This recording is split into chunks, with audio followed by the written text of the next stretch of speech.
Саламатсыздар ма оқушылар? Қазір қазақ тіл сабағы. Сабағымыздың тақырыбы мәтін түрлері. Бүгінгі сабағымызда жоспар сызбаларды қолдана отырып, тірек сөздер арқылы мәтіндерді салыстырамыз. Мәтіннің бөліктерін анықтаймыз, мәтіндерге ат қоямыз және жоспар жасаймыз. Балалар, мәтін түрлерін бір қайталап өтейік.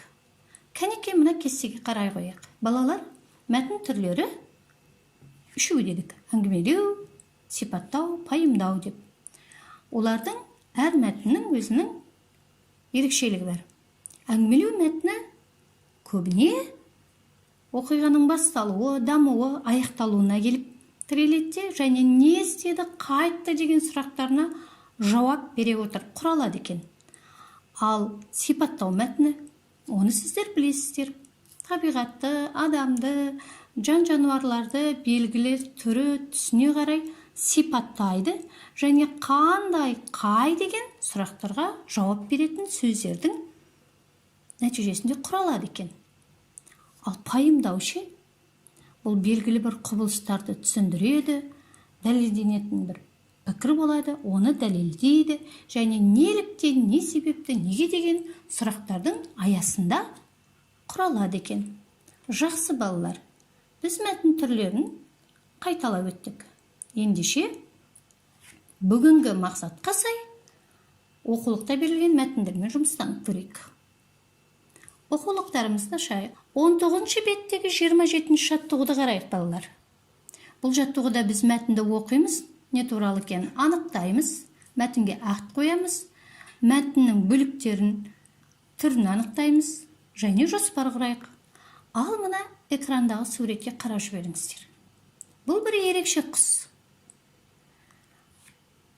Суретке қарадық, енді мәтінді тыңдайық. Бұл құстың аты қызғыш. Ол далалы жерде мекендейді. Қызғыштың мойны қара жасылдау, ал арқасы жылтыр. Бауыры мен екі бүйірі ақ түсті. Қанаты жалпақ, тұмсығы түзу әрі қысқа болып келеді. Қызғыш жауын құртпен, ұсақ қоңыздармен қоректенеді. Зиянды шыбын шіркейлерді жеп пайда келтіреді. Ол кім? Бұл не кітабынан алынған екен. Мәтін не туралы? Дұрыс айтасыздар. Қызғыш құс туралы. Мәтіннің аты ендеше не деуге болады? Жарайсыздар. Қызғыш құс деуге болады екен. Ал қарап жіберіңіздер, мәтін неше бөліктен тұрады? Өте дұрыс. Мәтін 2 бөліктен құралған екен. Ал оқи отыра, қандай сұраққа жауап беретін сөздер жиі кездесті және бұл қандай мәтін? Тамаша, сипаттау мәтіні. Себебі жасылдау, жылтыр, ақ, түзу, қысқа деген сөздер, қандай деген сұраққа жауап беретін сөздер жиі кездесіп тұр. Тамаша. Дұрыс айтасыздар балалар, бұл сипаттау мәтін екен. Ал балалар, осы мәтіннің бөлігіне қарап отырып, мәтінге қарап жоспар құрайық. Қалай деп ойлайсыздар? Қызғыш құстың түсі, қызғыштың пайдасы. Осы шағын ғана 2 жоспар арқылы қысқа мазмұн құрауға бола ма? Балалар, сипаттау мәтіні болғандықтан басым сол сөздерді пайдалана отырып, шағын ғана мазмұндама жазуға болады екен. Ендеше балалар, сіздер сияқты балалардың жазған қысқаша мазмұндамасына назар салайық. Бұл қызғыш. Оның мойны жасыл, арқасы жылтыр, 2 бүйірі ақ. Тұмсығы түзу және қысқа болады. Ол қоңыздармен, зиянды жәндіктермен қоректеніп, табиғатқа пайда келтіреді. Міне балалар, сонда берілген мәтінді қандай мәтін екендігін анықтай отырып, сол мәтінге сай сөздерді пайдаланып, қысқа ғана мазмұндама жазуға болады екен. Тамаша. 20 беттегі 29 жаттығу шығармашылық үзіліс жасайық балалар. Ал қанекей өлеңді оқиық. Баласын тізіп соңына сүңгіп жүріп үйретті. су жұқпайтын тонына кім біледі? Кім біледі? Үйректі, тамаша, сөздің ұйқасы да соған келіп тұр екен. Міне балалар, біз өзіміздің Нұрғали Оразұлының бізге жасырған сөзін тауып, өлеңнің ұйқасын келтіріп, өлеңді аяқтадық. Балалар, осы 29-шы жаттығу бұл не екен? Қалай құралған екен? Әрине өлең. Неше шумақты қарап жіберіңіздер? Дұрыс айтасыздар. Бір шумақты неше тармақты? Өте дұрыс, 4 тармақты. Ал енді осы өлең болса да мәтіннің қай түріне жатады деп ойлайсыздар? Жарадыңдар, әңгімелеу мәтіні. Ал құрылымы бойынша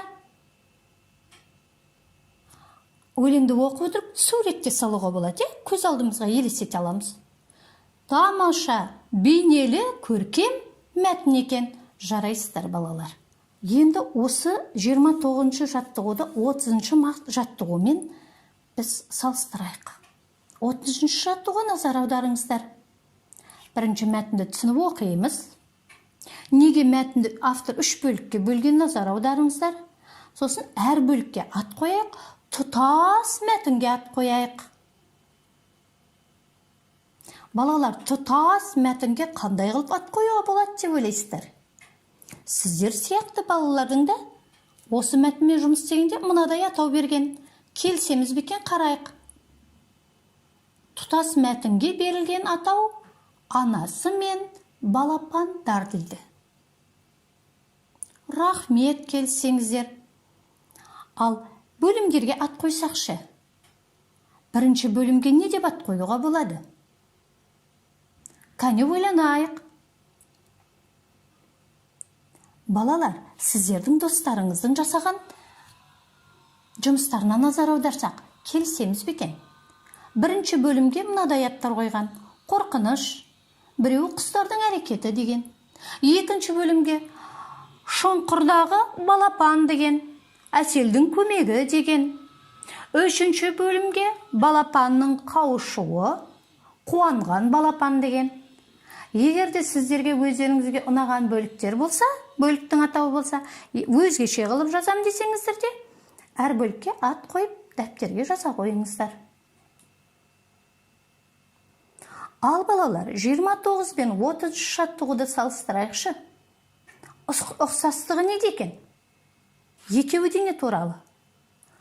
Өте дұрыс, үйрек туралы, тамаша, әңгімелеу мәтіндері. Ал құрылымына қалай? Бейнелі, көркем мәтіндер. Бұл екі мәтіннің ұқсастығы, ал айырмашылығы. Өте дұрыс. 29-шы жаттығу бұл өлең түрінде берілген. Ал 30-шы жаттығу қара сөз, сөйлемдермен берілген. Және бөліктерге бөлінген. Оқи отыра, мультфильм құрастыратын болсақ, 27-ші жаттығудан бір кадрлы мультфильм жасауға болады да, ал 30-ші жаттығудан бірнеше кадрлы мультфильм жасалады екен. Мінекей балалар, біз екі жаттығуды Вен диаграммасына салып, айырмашылығын анықтап көрсете білдік. Тамаша. Бүгін біз жанды табиғаттардың бірі құстар менен сырласып жатқан секілдіміз, балалар. Мен сіздерге балалар, оқу тапсырмасын бергім келіп отыр. Ол үшін 20-шы беттегі 28-ші жаттығуға назар аударайық. Бұл жаттығуда әдемілеп мәтінді ырғағымен оқып алыңыздар. Бұның қандай мәтін, сипаттау мәтін екендігін дәлелдейік. Мәтінге ат қояйық. Сосын мәтін бөліктеріне талдау жасайық. Қай бөлік артық екенін анықтап алайық. Мына берілген жоспарға қарайықшы астындағы. Бірінші жыртқыш құс, үкінің түр-түсі, оның пайдасы дейді. Артық жоспар бар ма? Кім айтады? Дұрыс айтасыздар. Жыртқыш құс дұрыс, үкінің түр-түсі дұрыс, оның пайдасы жоспарда артық болып тұр. Неге? Себебі дұрыс айтасыздар, үкінің пайдасы туралы жазылмапты. Ал мәтінге не деп ат қояр едіңіздер? ойланайық. Тамаша, әрине, үкі.